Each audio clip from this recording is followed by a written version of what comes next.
Points ఇక్కడ language policies అని start చేసాం. అందులో లాంగ్వేజ్ పాలసీ అయిపోయింది. అఫీషియల్ లాంగ్వేజ్గా ఎందుకు అని కూడా డిస్కస్ చేసాం.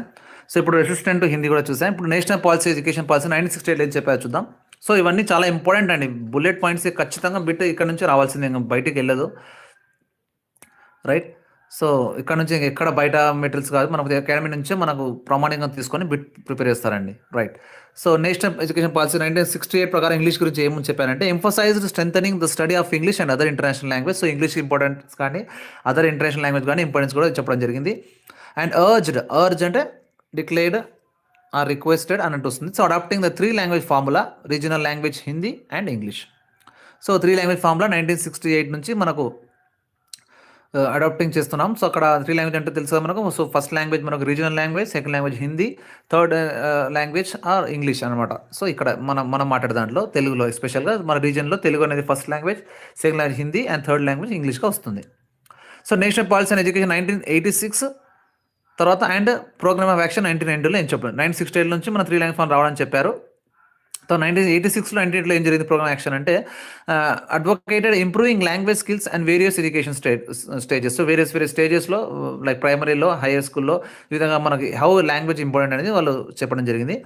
So stressed the use of regional language as a medium of instruction at university level.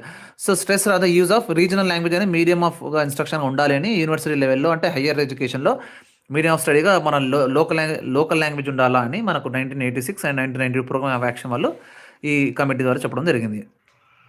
The role of regional language చూద్దాం. So importance of developing Indian language literature for cultural and educational growth. Regional languages used as educational mediums in primary and secondary stages. So role of regional language ఎలా ఉందంటే, importance of developing Indian language and literature for culture and traditional growth. So ఒక bit కూడా వచ్చిందంటే last time. So literature అనేది దేనికి ఉంటుందంటే, మన cultural కోసమా లేదా ఇంకోసమా అనేది మనకు బిట్టుకోవడం జరిగింది. So literature for culture and educational growth. Regional language use educational mediums primary కానీ సెకండరీ స్టేజ్లో కానీ ఇంగ్లీష్ అనేది ఇది చేయడం జరిగింది. 3 లాంగ్వేజ్ ఫార్ములా అసలు ఎక్కడ నుంచి వచ్చిందని చూద్దాం. So a policy adapted to India's multilingual context for language education. So multilanguage చాలా భాషలు మన ఇండియాలో ఉన్నప్పటికీ ఏ భాష మనం అఫీషియల్గా తీసుకోవాలనే దాన్ని బట్టి సో 3 లాంగ్వేజ్ ఫార్ములా అనేది మనకు ఇంట్రడ్యూస్ చేయడం జరిగింది. ఎవరు ఎక్కడ చూద్దాం. ఎయిమ్స్ అనేది చూద్దాం. Aims for national integration and is for communication. అసలు 3 లాంగ్వేజ్ ఫార్ములా ఎందుకు అని కూడా బిట్ రావచ్చు. Why 3 language formulas required in English అని. సో నేషనల్ ఇంటిగ్రేషన్ అంటే కనెక్షన్, యూనిటీ కోసం అనేది దాని ఎక్కువ. ఈజ్ ఫర్ కమ్యూనికేషన్ అంటే కమ్యూనికేషన్ ఈజీగా జరగడానికి, చాలా సులభంగా మాట్లాడుకోవడానికి, మన ఇన్ఫర్మేషన్ షేర్ చేసుకోవడానికి నేషనల్ ఇంటిగ్రేషన్ కోసం మన 3 లాంగ్వేజ్ ఫార్ములా అనేది ఉపయోగపడుతుంది. So identifies regional languages mother tongue. So first and mother tongue, తర్వాత Hindi as a another Indian language and English and other modern European language. So English and other language కూడా 3 ఉంటాయి. So first మనం ఇక్కడ చూడండి, English language అనేది mother tongue regional language ఒకటి, హిందీ అనేది second language, third language English నేర్చుకుంటాం ఇక్కడ.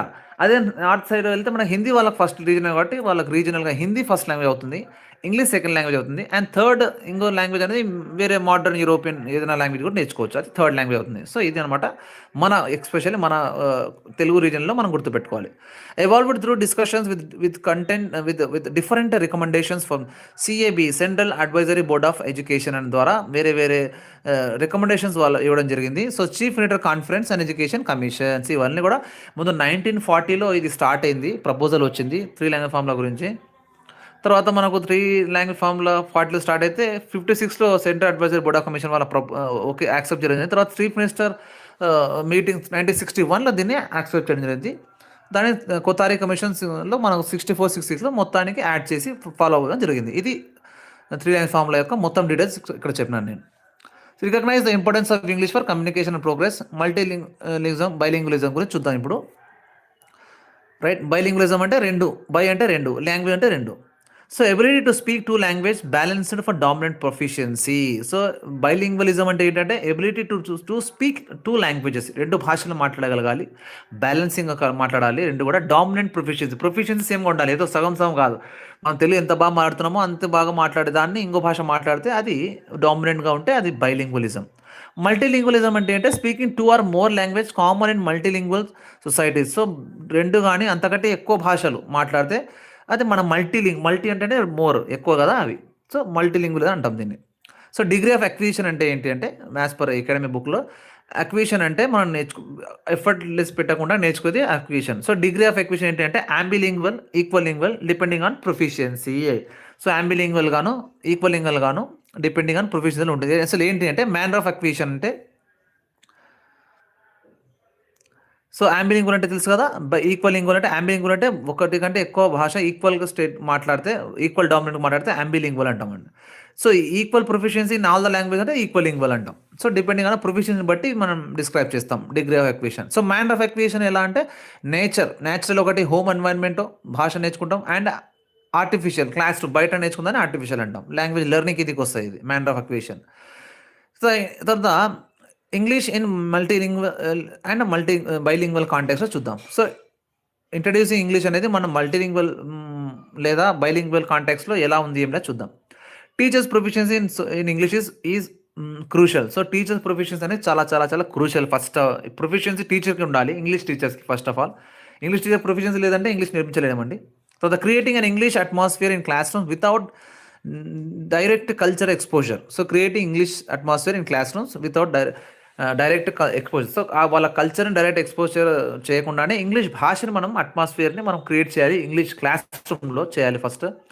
Using English inside and out side of the class room to enhance listening and speaking. So listening ద్వారానే మన భాష నేర్చుకుంటాం. ఏ భాష అయినా సరే, అది మనం మాట్లాడే తెలుగు అయినా సరే, మనం ఎక్కువ తెలుగు విన్న తర్వాతనే మనం మాట్లాడడం జరిగింది. స్కూల్ వెళ్ళకుండానే మనం మాట్లాడగలిగాం తెలుగు. అదేవిధంగా ఇంగ్లీష్ కూడా అంతే. క్లాస్ రూమ్ వెళ్ళకుండా నేర్చుకోవాలంటే ముందు హోమ్ అట్మాస్ఫియర్ బాగుండాలి, ఆ తర్వాత ఇంగ్లీష్ ఇంట్లోనే కాదు బయట కూడా మనం ఇంగ్లీష్ ఎక్స్పోజర్ ఉంటే ఇంకా బాగా భాషని నేర్చుకోగలం. Encourage students to speak English with a focus on real oral drills. Oral drills అంటే మనం నోటి ద్వారా డ్రిల్స్, రైమ్స్ మనం మాట్లాడుతాం కదా. చిన్నప్పుడు రైమ్ నేర్చుకుని ఇప్పుడు కూడా మనం ఆ రైమ్ వితౌట్ మనం చెప్పగలం, చూడకుండానే మనం ఆ రైమ్ పలకగలం. ఎందుకంటే మనం డ్రిల్స్ ద్వారా నేర్చుకున్నాం. అవి జానీ జానేస్ పప్ప ఇవన్నీ ఉన్నాయి కదా. చిన్న చిన్న పిల్లలు రైమ్స్ ఎలా చెప్తారు స్కూల్లో, వాళ్ళు ఇంగ్లీష్ నేర్చుకోకపోయినా మన చిన్న పిల్లలు చూస్తే రైమ్స్ చెప్తుంటారు. That is what oral drills. Drills ద్వారా కూడా ఇంగ్లీష్ మనం బాగా నేర్చుకోవచ్చు. సో ఫోకస్ చేయాలి ఇంగ్లీష్కి అని మనం దీని యొక్క ఉద్దేశం. యూజింగ్ స్ట్రక్చర్డ్ అప్రోచెస్ అంటే ఒక విధమైన స్ట్రక్చర్స్ నేర్పించాలి. టీచింగ్ లెర్నింగ్ మెటీరియల్స్ బాగుండాలి, అండ్ ప్రాక్టికల్ మెథడ్ మనం ఇంప్లిమెంట్ చేస్తే ఇంగ్లీష్ని ఇంకా బాగా నేర్చుకోవచ్చు అనేది, నేర్పించవచ్చు అనేది దీని యొక్క ఉద్దేశం. Advantage of bilingual and multilingual. So multilingualism అంటే ఏంటంటే ability of speaking many languages. Bilingual అంటే మన దగ్గర రెండు భాష నేర్చుకోవాలంటారు. ఫర్ ఎగ్జాంపుల్ ఉర్దూ మాట్లాడే పిల్లలు ఉంటారు, తర్వాత తెలుగు మాట్లాడే పిల్లలు ఉంటారు. కొన్ని చోట్ల మన నార్త్ వేరే సైడ్ అయితే హిందీ మాట్లాడే వాళ్ళు ఇంకా వేరే. సో స్టేట్లో వెళ్తే మనం వేరే వేరే భాష. So English is a multilingualism context అని చెప్పుకోవచ్చు. సో మల్టీలింగ్వలిజం చిల్డ్రన్ అంటే చాలా చాలా భాష మాట్లాడే పిల్లలు ఉన్న ఆ ప్లేస్ని మల్టీలింగ్వలిజం అంటాం. Children often display better problem solving, creativity, school performance and tolerance. So వీళ్ళలో మల్టీ భాష అంటే 2-3 భాష నేర్చుకున్న వాళ్ళు, ఇంట్లో ఒక భాష, బయట స్కూల్లో ఒక భాష, ఫ్రెండ్స్ సర్కిల్లో ఒక భాష నేర్చుకున్న వాళ్ళు ఏముంటుందంటే బెటర్ ప్రాబ్లమ్ సాల్వింగ్ స్కిల్స్ వీళ్ళు ఎక్కువ ఉంటాయంట, క్రియేటివిటీ అనేది బాగుంటుందంట, స్కూల్ పర్ఫార్మెన్స్ మంచి వీళ్ళ పర్ఫార్మెన్స్ కూడా స్కూల్లో బాగా చేస్తారంట. దీని యొక్క ఉద్దేశం. Exposure to different language and cultures pastors communication understanding. So వేరే వేరే భాష యొక్క ఎక్స్పోజర్ మనకు ఉంటే ఏమవుతుందంటే కల్చరల్ మనం కమ్యూనికేషన్ బాగా చేయగలం, అండర్స్టాండ్ అవ్వగలం, అని కల్చర్ నేర్చుకోగలం అనేది దీని యొక్క మీనింగ్.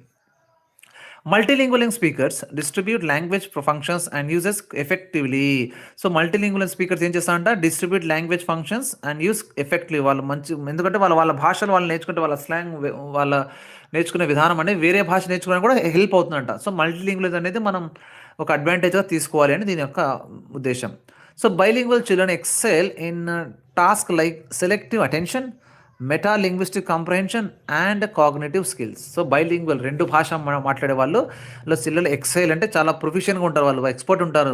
వాళ్ళ అడ్వాంటేజ్ వాళ్ళకి ఏంటి అంటే టాస్క్స్ లైక్ సెలెక్టివ్ అటెన్షన్, వాళ్ళ మంచి అటెన్షన్ స్కిల్స్ బాగుంటాయి. Meta linguistic comprehension. So meta linguistic comprehension అంటే ability to identify the structure, ఒక భాష యొక్క స్ట్రక్చర్ ఏంటి, జస్ట్ వాడే ధోరణే కాకుండా స్ట్రక్చర్ ఏంటి, దాంట్లో ఆ రూల్స్ ఏంటి అని బాగా నేర్చుకోవాలని మెటా లింగ్విస్టిక్ కాంప్రహెన్షన్ అంటాం. And cognitive skills. కాగ్నిటివ్ అంటే మన రిలేటెడ్ టు మైండ్, ఇంటెలిజెన్స్ అని కూడా మనకు ఇవన్నీ ద్వారా కూడా మనం బైలింగ్విస్టిక్లలో బాగుంటాయంట అవి. అందుకు మీరు అబ్జర్వ్ చేయండి, రియల్ లైఫ్లో కూడా రెండు భాషలు మాట్లాడే వాళ్ళు కొంచెం యాక్టివ్గా ఉంటారు అన్నమాట బాగా.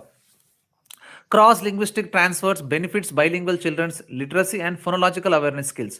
క్రాస్ లింగ్విస్టిక్ అంటే మనకు భాషలో వాళ్ళ వేరే వేరే భాష 2 భాషల్లో ఉంటే అక్కడ వాళ్ళ స్లాంగ్ గాని, వాళ్ళ స్ట్రక్చర్స్ గాని వేరేగా ఉంటాయి. దట్ ట్రాన్స్‌ఫర్స్ ద బెనిఫిట్ అది బెనిఫిట్‌గా మారిపోతుంది బైలింగ్వల్ చిల్డ్రన్‌లో.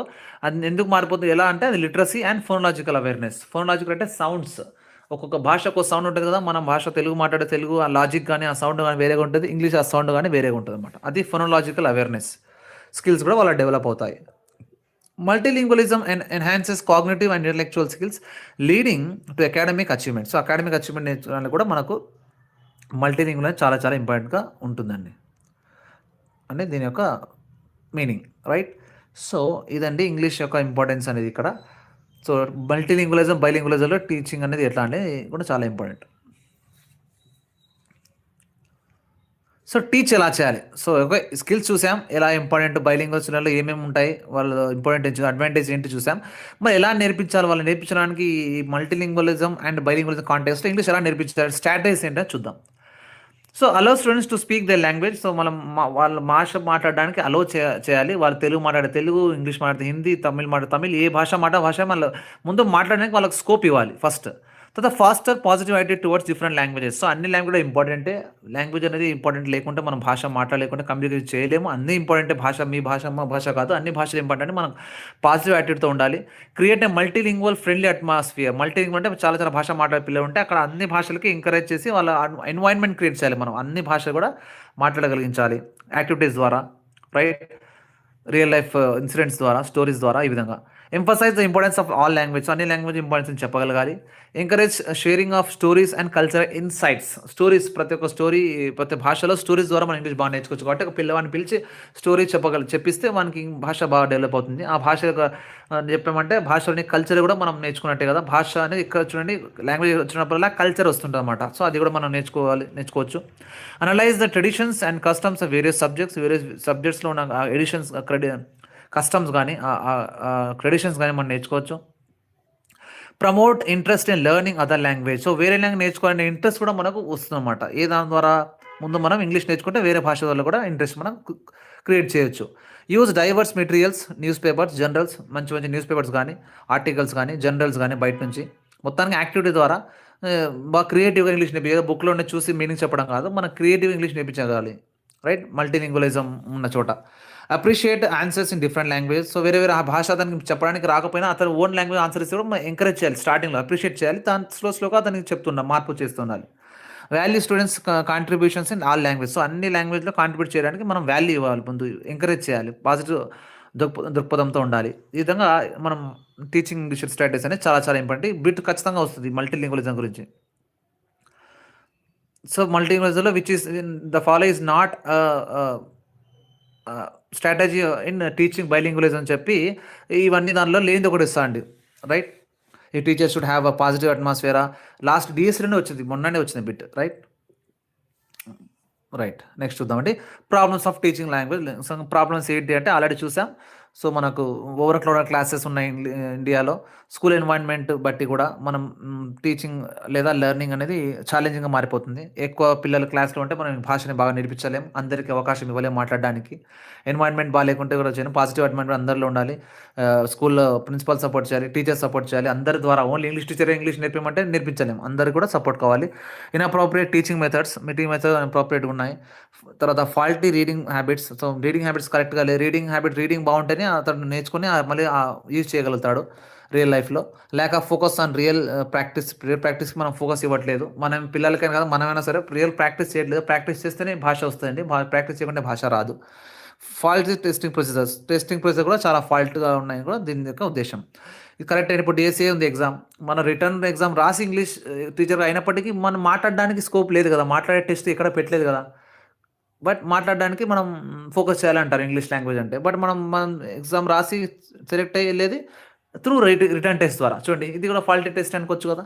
ఈ విధంగా అన్నమాట. రైట్? సో, ఇవన్నీ problem of teaching learning English అండి. ఇవన్నీ చాలా ఇంపార్టెంట్ యాస్పెక్ట్ చూసాం. సెకండ్ వీడియో ఒకే చాప్టర్‌లో ఒకటి బేసిక్ అండ్ ఒక ఇన్ డెప్త్ వీడియో 2 వీడియోస్ చేశానండి. ఏమైనా చూడాలంటే అది కూడా చూడండి. చాలా యూజ్‌ఫుల్ అవుతుంది. ప్రతి ఒక్క బిట్ బయట పోకుండా అన్నీ డిస్కస్ చేసాం. నెక్స్ట్ వీడియోలో సెకండ్ చాప్టర్ గురించి మనం వెళ్ళిపోవచ్చు. సెకండ్ చాప్టర్ మనకు యాస్పెక్ట్స్ ఆఫ్ అయిపోయింది. ఇప్పుడు next objectives, aims and objectives of teaching English. ఈ విధంగా మనం అన్ని చాప్టర్ కవర్ చేయడం జరుగుతుందండి. సో, దయచేసి గమనించగలరు.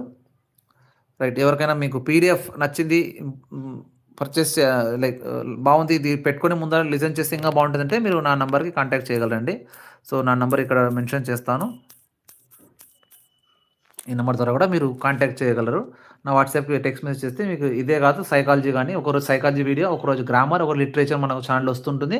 దానికి సంబంధించిన మీకేమైనా ఇంపార్టెంట్ గైడెన్స్ గాని, పీడీఎఫ్స్ గాని ఏమైనా కావాలంటే మీరు ఖచ్చితంగా ఈ నంబర్‌కు మీరు నా కాంటాక్ట్